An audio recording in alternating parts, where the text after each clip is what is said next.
Corporación Inmanente. Presencia internacional en medios. Estamos de vuelta en este su programa Desde la Trinchera. Estamos hablando, nuestro tema principal es la primera parte de las guerras indias. Le estábamos platicando cómo cuando llegan los peregrinos del Mayflower, toman el territorio allá, creo que fue en, no me acuerdo cómo se llama, Virginia, exactamente, y entonces en Plymouth. Y de ahí pasa una generación, se menciona que pasa una generación, y de repente que llegaron 300 peregrinos, pasa una generación y hay 25,000 colonos británicos. Entonces, obviamente, entre más gente llegaba, lo que iba a pasar es que obviamente necesitaban más tierras. Entonces, los tratados que en algún momento firmaron con los jefes cuando recién llegaron, en una generación los empiezan a romper. Es la peculiaridad que tienen las guerras indias, es que por aquí firmaban un tratado y no pasaban 5 minutos cuando los británicos o los franceses o los holandeses ya lo estaban rompiendo. Entonces, pasa una generación y comienza lo que es la expansión de los colonos, la expansión del imperio británico en tierras norteamericanas. Como les mencionábamos, cada vez que firmaban un nuevo tratado, vivían unos años en los que ellos estaban en paz. Entonces tenían comercio. De hecho llega un momento en el que se vuelve la piel de los castores se vuelve moneda. Los indios les daban pieles de castores a los colonos, y los colonos a cambio les daban cosas que ellos no tenían, artículos de hierro, les daban armas, les daban un montón de tabaco. Y también algo que es importante mencionar es que los colonos británicos les empiezan a dar alcohol, cosa que los nativos no conocían. Y entonces llega un momento en el que se vuelve un problema de salud. O sea, los nativos son alcohólicos, se vuelven alcohólicos. Existe un líder que es muy famoso que se llama Tecumseh, que él en una época fue alcohólico, y él se da cuenta de que los colonos lo que querían era mantenerlos idiotas solamente para seguir avanzando en el territorio. Así pasan los años hasta que vamos a lo que nos incumbe, ¿no? Que es la guerra franco-india de 1757. Hay que mencionar también que Francia también había tenido este movimiento expansionista, nada más que ellos se habían agarrado del otro lado, del lado del Pacífico, y ellos prácticamente controlaban casi todo lo que ahora es todo el territorio de Alaska, territorio de la mitad del territorio de lo que ahora es Canadá, y la mitad de lo que ahora es Estados Unidos. Prácticamente se habían adueñado, y entonces eran obviamente los vecinos de los norteamericanos, y no estaban muy a gusto con ellos, porque obviamente los franceses y los ingleses siempre se han odiado. Algo que es importante mencionar es que del lado de los franceses, ellos tenían entre 60 y 100,000 habitantes de origen francés. Del lado de los británicos, ellos tenían a 2 millones. Entonces obviamente sí, la diferencia de números era catastrófica. Para cuando va a estallar lo que va a ser la guerra franco-india, el que comienza la guerra es un hombre que va a tener un papel muy importante eventualmente, es el mayor George Washington. Sí, sin querer, realmente no fue culpa de él, pero sí tuvo mucho que ver en lo que es el inicio de la guerra. Sí, porque resulta que en esta época, tanto los franceses como los británicos están coqueteando con el jefe de la zona, porque quieren comerse lo que es Ohio. Ellos quieren comerse esta zona que es Ohio, y entonces están platicando con el jefe y le están proponiendo, pues obviamente para comprarles los terrenos. Entonces va una columna de franceses caminando en un bosque, y los ingleses mandan a George Washington junto con su destacamento, ven a los franceses y les disparan y matan a 11, capturan a 25, y este fue el casus belli con el que inició la guerra franco-india.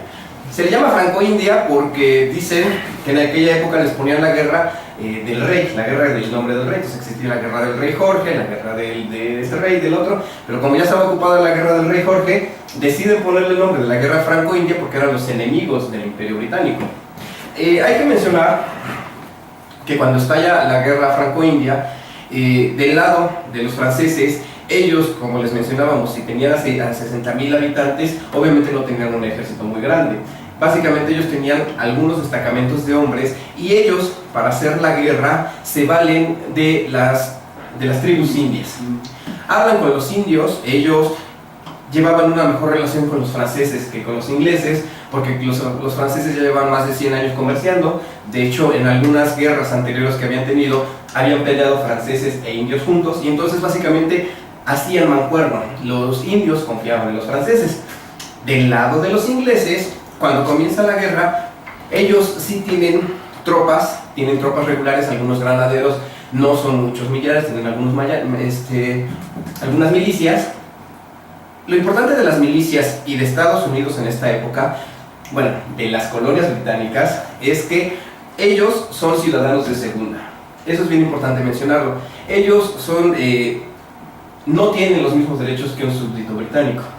Ellos, su milicia era considerada de segunda categoría, porque en realidad sí eran de segunda categoría, porque no tenían la experiencia, no tenían a los oficiales. De hecho, George Washington, en esta época, él ansiaba que el ejército británico lo absorbiera, ahora sí que dejara de ser del ejército continental para volverse en el ejército, parte del ejército británico, del oficial. De hecho, esto va a ser el gran problema que tienen más adelante los británicos contra los colonos norteamericanos, porque cuando viene la consecuencia, que bueno, ya vamos a hablar ahorita de la consecuencia, precisamente una de las causas que más pesan es que veían a los norteamericanos como ciudadanos no de segunda, sino como de cuarta. No solamente a la milicia, sino a todos los ciudadanos, no eran ingleses, eran colonos y por lo tanto eran inferiores. Sí, sin duda. Entonces, cuando estalla la guerra, los primeros enfrentamientos, bueno, lo que hacen ambas partes es, como eran extensiones grandísimas de cientos de kilómetros y obviamente no tenían ejércitos de millones, lo que hacían era que construían fuertes. La guerra franco-india se caracteriza por los ataques a los fuertes. Entonces, la primera batalla importante, nuevamente está George Washington siendo el segundo al mando, y entonces van a atacar un fuerte que se llama Duquesne, si mal no recuerdo. Cuando van a atacar este fuerte, ellos, el ejército continental, vienen de una tradición europea. Ellos pelean como europeos de esta época, forman una línea de fuego, tienen la artillería atrás, o sea, todo muy rígido, todo muy cuadrado. Los franceses, como les mencionamos, ellos, el grueso de sus efectivos son indios, y entonces ellos pelean como indios, claro que sí. ¿Qué es pelear como indios? Esconderse, pegar y huir. Entonces, en el primer enfrentamiento que se lleva a cabo entre continentales e indios, aplastan a los continentales.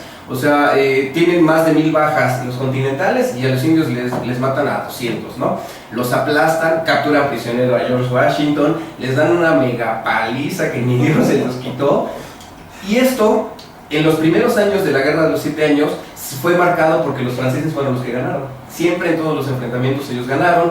Obviamente, conforme va pasando el tiempo, la corona británica se da cuenta de que necesita mandar más y más y más efectivos, hasta que eventualmente llegan a juntar un ejército de 25.000 hombres contra 6.000 o 7.000 que tenían los franceses.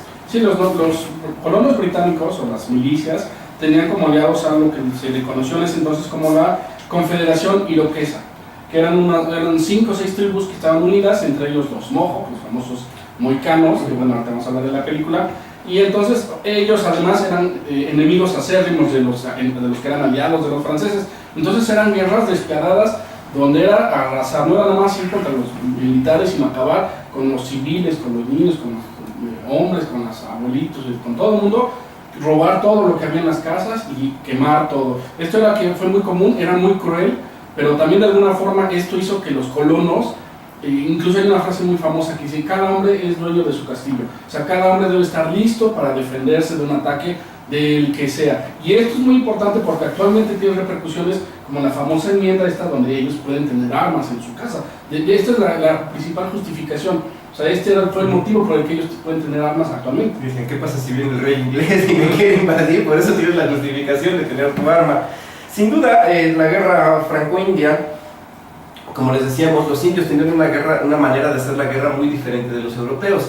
A mí algo que me causó fascinación es que los guerreros indios, cuando iban a la batalla, obviamente perdían hombres. Una vez que ellos perdían hombres, lo que hacían era, eventualmente o poco después, empezaban a hacer raids para tomar prisioneros. En estos raids llegaban a las casas, se llevaban a toda la familia, y entonces de la familia escogían a los miembros. A lo mejor estaba la mamá, que ya era una mujer mayor, a unos hijos que eran muy, muy chiquitos, y entonces escogían a un miembro de la familia, mataban a los demás y se los llevaban a su tribu. Esto con la intención de que repusieran al miembro que habían perdido. Y entonces sucedió que de repente bastantes europeos se convirtieron en indios, porque conforme va pasando la guerra, tú como francés o como inglés podías comprar a los prisioneros, podías intercambiarlos por armas, por municiones, por lo que tú necesitaras, pero hay muchos que deciden quedarse ahí porque les gusta la forma de vida de los indios y se quedan allá y eventualmente se vuelven parte de los pueblos americanos, y es por eso que de repente ya se empieza a aclarar, dicen que de repente ven a niños que ya son güeritos o que ya tienen los ojos claros, y es porque una mujer europea había sido absorbida por la tribu. Sí, se empiezan a asimilar, ¿no? Se empieza a ver una asimilación tanto de un lado hacia el otro, y pues obviamente también la famosa historia esta de Pocahontas, que en realidad no existió, eso fue por invento de Disney. Pocahontas existió no en esa forma, sino era una niña que sí se casó con un inglés y terminó su vida en Inglaterra. Tuvo un hombre inglés, tuvo hijos, se murió de viruela también, porque obviamente la viruela era lo que acababa a los nativos de América, pero no se llamaba Pocahontas, no tenía nada de lo que cuentan ahí en la historia. No había nada que hablaba. Es puro invento. Pero está muy bien enmarcada la llegada del Mayflower y la convivencia esta entre los europeos, los primeros colonos, y los nativos norteamericanos. Conforme va avanzando la guerra, bueno, de hecho algo que tiene de importante la guerra franco-india es que esta guerra enciende la chispa para el conflicto allá en Europa, cosa que jamás había pasado. Regularmente las guerras estallaban en Europa y se extendían a las colonias. En esta ocasión fue al revés, la guerra se declaró aquí en América y se extendió para convertirse en la guerra de los 7 años allá en Europa. Es cuando surge Federico el Grande, la famosa guerra de Federico el Grande y de Catalina la Grande. Entonces, conforme va avanzando la guerra, pasan la mitad del periodo, pasan 3 o 4 años, y entonces los ingleses comienzan a hacerse fuertes, comienzan a tomar experiencia. George Washington peleó las 3/4 partes de la campaña, porque eventualmente él se retira, él deja de luchar, y entonces algo que tiene de relevante la guerra franco-india es que eventualmente dicen que esta fue la guerra que creó los Estados Unidos. ¿Por qué? Las milicias que pelearon contra los indios eventualmente se convirtieron en el ejército continental, tomaron experiencia los hombres, tomaron experiencia los oficiales. Conforme va pasando la guerra, la corona británica les exige a los americanos que le tienen que pagar, pues obviamente para seguir haciendo la guerra. Entonces, como los americanos se sentían ciudadanos de segunda clase, dicen que no van a pagar absolutamente nada porque ellos no tienen ningún derecho. Entonces llega uno que es el ayudante del rey y les da a tole con el dedo, no se puede decir otra cosa, a los colonos americanos, y eventualmente ellos empiezan a pagar la guerra, pero tan pronto se termina la guerra regresan a su calidad de súbditos de segunda clase, y esto obviamente lo que va a pasar es que va a despertar el descontento para que 20 años después estalle lo que es la guerra de independencia. Bueno, vamos a ir a un pequeño corte porque nuestro amigo Icarus ya nos quiere aplicar la quebradora. Regresamos en unos minutos. Corporación Inmanente. Presencia internacional en medios.